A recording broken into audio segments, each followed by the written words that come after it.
Hey guys, this is Dan with Gears and Gadgets. Thanks for tuning in. I do want to run through everything I've done to this truck. Upgrades that I have done to my 2021 Ford F-150 Power Boost.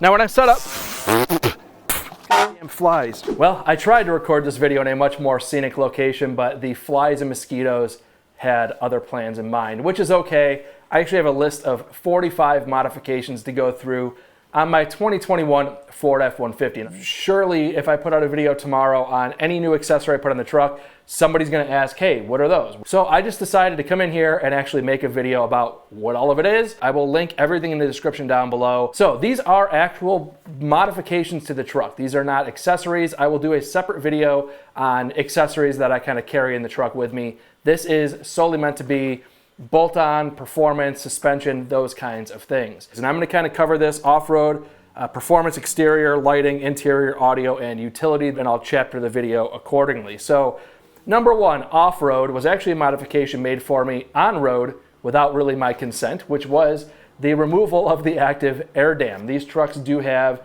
an air dam that will drop down low and kind of help divert some air in the front of the vehicle. I thought it was actually kind of cool. I liked it. However, the tire tread that I hit didn't seem to like it, and it kind of bent it up, and it never really worked right after that. So when I went to wheels and tires and suspension and all that, I just decided I'm done with it. I'm not going to spend a few $100 to fix it and keep going through, fixing it if it breaks again. So just removed it. Number two is the 18-inch fuel. That is the matte black Rebel 6. These are the 20mm offset for these wheels, and I think it gives it just enough poke without being obnoxious. It doesn't mar up the side of the truck by throwing rocks up. I think it has the perfect stance the way that it is, and those are wrapped in the Nitto Ridge Grapplers. These are 275/70 18s. So that is a 33-ish inch tire, I believe. I would like to go bigger eventually, but that'll be another video in kind of the Build 2.0 series possibly. Number four would be the Bilstein 6112s. To those of you who question how I say Bilstein, my neighbor came over the one day, German as German can get, and this is how he said it. Oh, you got the Bilstein in there. Bilstein. So I did the Bilstein 6112s up front, and those are actually on the highest circlip setting on this truck. This is a power boost. It's the hybrid powertrain. It did fit. It was quite a process to get those on there, but I did it at the tallest setting and got a 2-inch lift. And then I did the 5160s in the rear. Those are the reservoir shocks. And it's really nice when you have the leaf spring suspension. When you start going over washboards, those leaf springs like to get real bouncy, and those reservoir shocks really help settle that down quite a bit. Very happy with those. Now on the front end, I also did the BDS upper control arms. Not probably necessary, but I figured I was already in there doing the job, might as well do it right. So I did those as well. Number seven, Talon's garage skid plate setup. Now I worked with those guys early on with this truck. Those skid plates are awesome. This truck did come with the FX4 package, so it already had some skid plates, things like that, but I was more interested in catalytic converter theft. We don't have a ton of it around in this specific area, but with all of the part shortages, it was something I just did not want to even remotely have to deal with. Sure, it's an insurance thing. You can get, covered for it, but who knows if you can even get the parts. It might not have your truck for months and months and months. So those Talon's garage skid plates help solve for that, because you can't get to the cats, at least not very easily, and criminals are lazy turds, and they will not spend typically more than a few seconds trying to get at whatever they're trying to get at. They will continue on down the road, and that is the intent. Now number eight, I'm considering this an off-road modification in terms of ground clearance. You could argue whether or not it belongs there, but the Amp Research power steps, I have run those power steps on my last 2 trucks, and I love them. They are fantastic with the switch. Now the switch on the interior is fantastic to have because you can override them and tell them not to drop down when you are on a kind of like an off-kilter sort of suspension angle. Maybe a rock is sitting there and you don't want to ding them up, or maybe you just want to drop them down at the car wash to wash them. Very easy to do that. So very happy with that. That is off-road. Now let's move on to performance. Number 9. These performance mods, I can already see the comments down below. People are very passionate one way or the other about these things. I'm somewhere in the middle, but I do always do the cold air intakes. It's just something that I've always done, and I like them. So I did the Ford Performance cold air intake on this. Now I did a whole video on cold air intakes, and I'll link that up above, on MPGs. I bought them all. It was quite an ambitious video. But there's one more I would like to maybe try to, but I'll link that video again. But again, I currently am running the Ford Performance intake. Now I also did the CV Fabrication Titan V2 intercooler up front. I wanted to do that because I live in Phoenix. It's super hot. These are just air-to-air intercoolers, and the trucks are known to heat soak. Just to me felt like something that would make sense to do, and that's what I did. So when I did that, I also added the Turbo Smart blow-off valve. I'm a former V8 owner. I love V8s, but if I'm gonna make the switch to a twin turbo V6, at least let me hear the turbo. And when I put that on the truck, it added character back into what I perceive to be kind of some stripped character when you go to the V6. I like it. It makes the truck kind of unique. Now, after I went through all of that, I did see that CV Fabrication launched the hot and cold side piping. So I just went through recently and did all of that as well. I am kind of the mindset, I've watched a lot of Banks Power videos, and I very much agree that a vehicle is nothing more than basically an air pump, and the more efficiently you can get air into the motor, the better it's going to run, and I put those on there. I think it's a great modification, and I'm happy that I did it. But again, I can see some comments down below from some people who may or may not disagree. Now, the most useless and pointless modification that I did, but for some reason I had to do it, was the Power Dynamic Air Scoop from AFE. It's basically just a replacement of the OEM air scoop. It's a little bit larger. However, it does neck down to the same opening in the airbox anyway, so really kind of a useless modification, but I did it anyways. I also added an oil catch can that is a J&L oil separator. I think on any of these vehicles nowadays, it's very important to do that as they're recircling some of that stuff through the motor. Now, it is important to note that these 3.5 twin turbo Ford motors, they actually do have an injector that does get the top of the valves, so it does help keep them cleaner. But again, I am a very big fan of oil catch cans. Now, the last performance modification, this is number 15 that we're at, is the Mongoose OBD2 programmer. This I put in a performance thing because it affects all of the electronics on the vehicle, computer programming. One thing Ford has not done very well, but they are recently finally kind of catching up with their own ambitions, is software updates. There is an entire thread on forums and a ton of support from people out there about how to do these upgrades. It's a mess, but you do gain a lot of features back in the vehicle, and I think that it is a good investment for that Mongoose cable if you really are interested in making sure that your Ford has the most up-to-date software. It is basically doing all of the computer programming yourself. If you take it to the dealership, there's a very good chance they won't do it for you, because dealerships in general have a very much if it ain't broke, don't fix it mentality. So if you go in there and say, hey, can you flash this to get me the newest and greatest? They'll probably tell you no. That's my opinion at least. And I like to just be able to do it all myself in the driveway. Getting into exterior. A lot of this obviously on the exterior is just aesthetic, but it is modifications nonetheless. I did switch over from the blue badges to the black badges. I wanted my truck just to have kind of this white and black motif. So I did switch over to the black badges front and rear. Of course, I tinted the windows. Number 18, I did the rear wheel liners. Now, another exterior, I'm calling this an exterior modification. When I did the air-to-air intercooler swap and the blow-off valve, the back-up ding and what I would call spaceship sound that these trucks make for the hybrid powertrain, there's a little speaker under there. I got rid of it because it was kind of annoying. There was times that I was on job sites that I would be driving, at a low speed, and you just had this weird whirring sound out of the truck. It just didn't sound normal. And I got rid of it. And number 20 is the billet fuel door pin to replace the plastic OEM, which just happens to break off quite a bit. Great way to solve for that problem. Now on to something that I think is some of the most fun, is the lighting and electronics. First off, I have the Switch Pro's switch panel, and if you can see here, there is an app that I have on my phone that allows me to do things like control remotely the fog lamps. I can also dim fog lamps down. Changing the brightness of these lights and controlling it from the controller is a fantastic thing if you were to talk about using this maybe in like a camp lighting type setup. Of course, I can control both of my ditch lights separately. And I like that because then I can use them actually as work lights also without having an excessive amount of light, and just have enough to be able to turn them and work with them that way.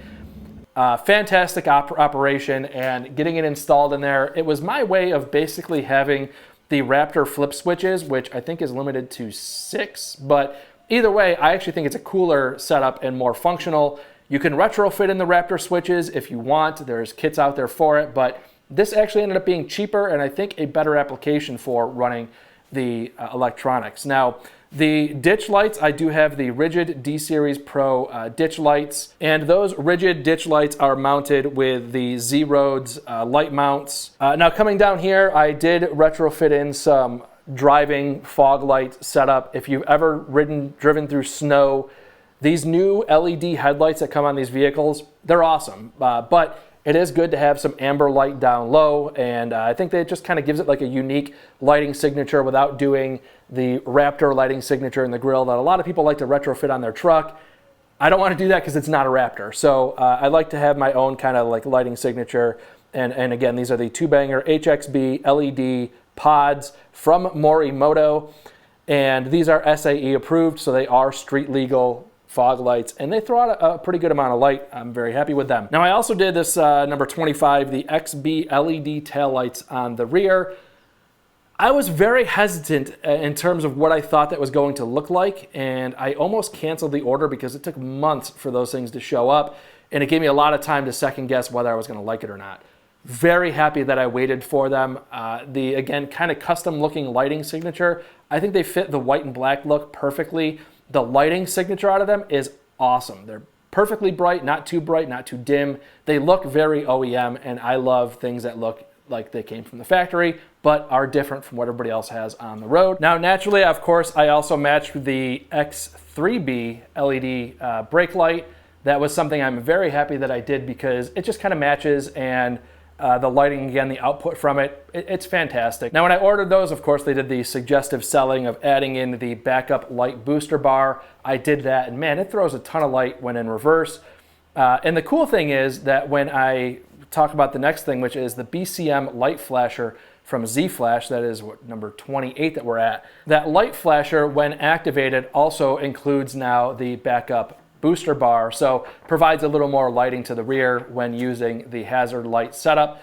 Now, a lot of people ask why I have that, and initially when I bought this truck, I was using it in construction. I do a lot of drone stuff, did a lot of drone construction stuff, and at times was maybe out on job sites that were not ground broken yet. And in Arizona here, you got to kind of be careful when you're out somewhere by yourself. You don't know who you're going to run across and maybe end up on somebody else's property.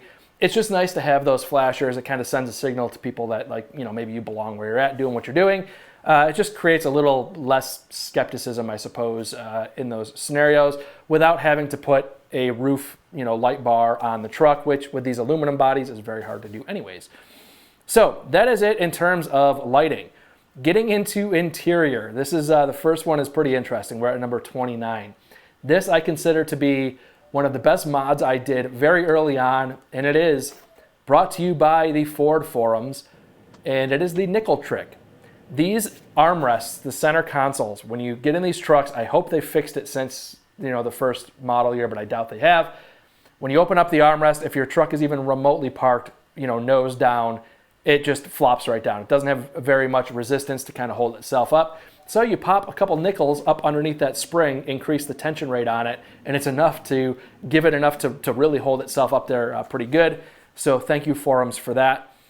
Now, the console safe, that is also something that I'm a very big fan of, whether it be pew-pews or just a wallet or something that you want to lock out of range. If somebody were to smash your window, it's one more line of defense before something like that is taken. With that, console organizer is a modification that's arguably an accessory, but I put it in the modifications because it is a necessary modification. These center consoles are so enormous that without any separation, it's basically just a trash can. You throw stuff in there and it just piles up on itself.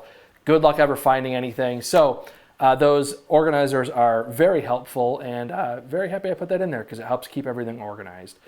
Now, in the back of the truck, I did the Ordro rear seat storage organizer. These trucks from the factory do have the ability to have a built-in tray that is lockable. Fantastic, it's great.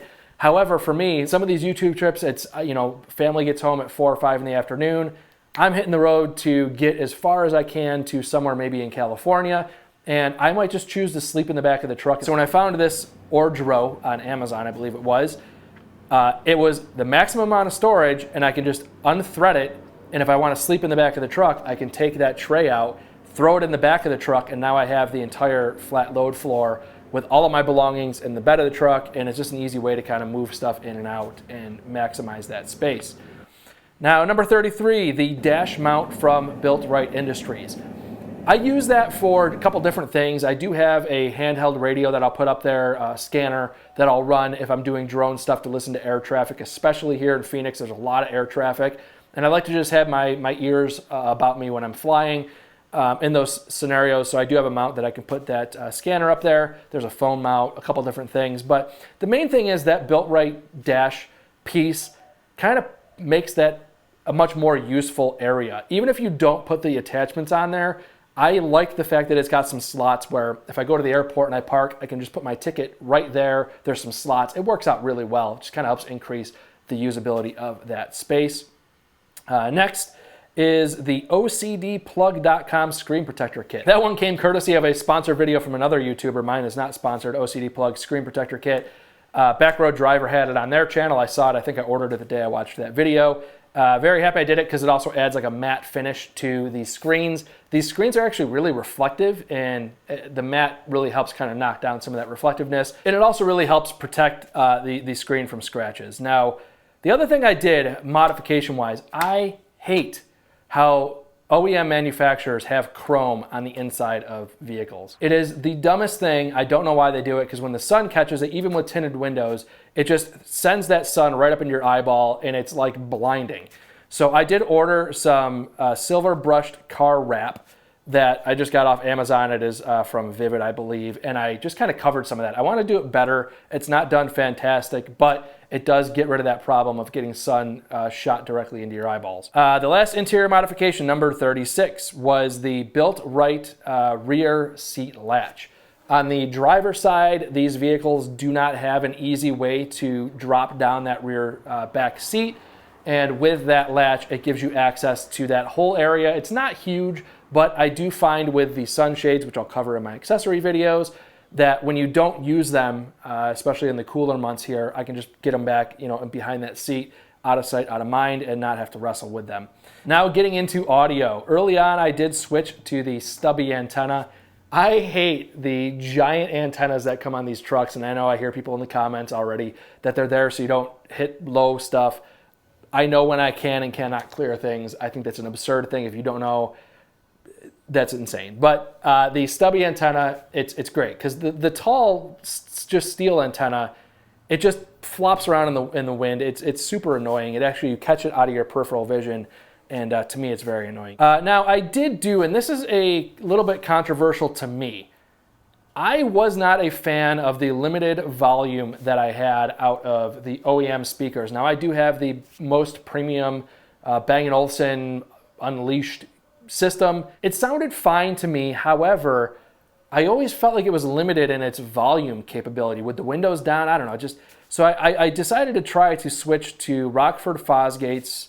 The front 6.5 inch are the Prime Series. I also did the center 3.5 inch. That's an Infinity. And then the rear Prime Series Rockford Fosgates are the 6.5 3-ways. So the fronts, again, are components. The rears are 3-ways. And number one, I had to turn the surround sound off because it just did not sound right. When I switched it back to stereo, I'm able to get it to sound right again. But I think I need an amp and a whole setup. We'll see. I do kind of wish it had a little more punch to the audio. And the upgrade to me in the speakers, it's fine, but it's not as good as I would like it to be, to the point where I was like, should I have done it? I don't know, probably not. So just kind of a bummer. Now, let's talk about utility mods. We are at number 41. I did a Line X bed liner in this truck pretty early on. I always do. I think Line X is great. But I don't know why this version of Line X, whatever I have in the truck, it just seemed more slippery than the last truck. And when I would put things in there like a plastic case, a drone case, and hit the brakes, it would just, stuff would go flying and smash into the walls. It wasn't enough. And I thought about doing like a rubber floor mat. The stuff that I'm putting back there isn't like tie it down type stuff. It's throw it in there, it's in a plastic case, the tonneau cover's closed, it's fine. But I couldn't keep it from sliding around. And I'm not breaking ratchet straps out every time I do something like that. So I was going to do a rubber mat, but I decided to buy something that I've always thought was the dumbest thing ever, which was the bed rug. So I put that over top of Line X. Probably didn't need to do Line X. I love the bed rug. It's, for some reason, it's not as dumb as I thought. People who comment that they think it's dumb, I get it. I used to be that commenter. After owning it, I think I'll probably have it in every truck going forward. The only way I would not have it in there is if I was doing a lot of like loading 2x4s in and out of the back of the truck, where I might be kind of like digging into it and ripping it up and things like that. But I don't use my truck that way. To the people who say like, oh, 5.5 foot bed, you need a longer bed. I'd much rather just get a trailer, and if I'm gonna haul a bunch of lumber, I'll haul on a trailer. I prefer to tow heavy stuff anyways. These trucks can tow like you wouldn't believe. Payload wise, I don't know. I'd rather just tow this stuff. So I like the bed rug, big fan. Toolboxes, these swing cases. Now, in older trucks, I used to just put totes at the bulkhead, but with a 5.5 foot bed, I don't want to make it any shorter. So when I saw these swing cases, actually a former coworker of mine, Ryan, thanks for the recommendation, had them on his truck. I ordered them, love them. They're fantastic. They fit everything I need. You'll see that in the accessories video, but those things are fantastic. Now, number 44, plus nuts. This is something that's more of an accessory because of what I attached, but definitely had to drill into the bed of the truck. Some people will or will not be on board with that, but for me, the bed of the truck, it's a truck. It still is a pickup truck. Now, I just did a video on the Badland jack that I bought from Harbor Freight. Now, on the accessory side of things, I'll cover the mount, which came from Grove Fabworks, but I'll kind of show that more on the accessory video. I wanted a way to permanently mount that jack because it's like 70-something pounds. And if you get in an accident, heaven forbid you end up doing a rollover kind of thing, you do not want a 70-pound projectile flying around through the air, killing somebody, or coming through the back windshield and catching my daughter. A lot of the stuff that I do with my truck is with the safety in mind of not putting heavy things. I will never store a hitch underneath the seat of my truck because, again, if you get in an accident, now you have a giant piece of steel that's just flying around the cab of the truck. Not super smart, and if you do that, I would recommend you reconsider it or at least understand that it is dangerous.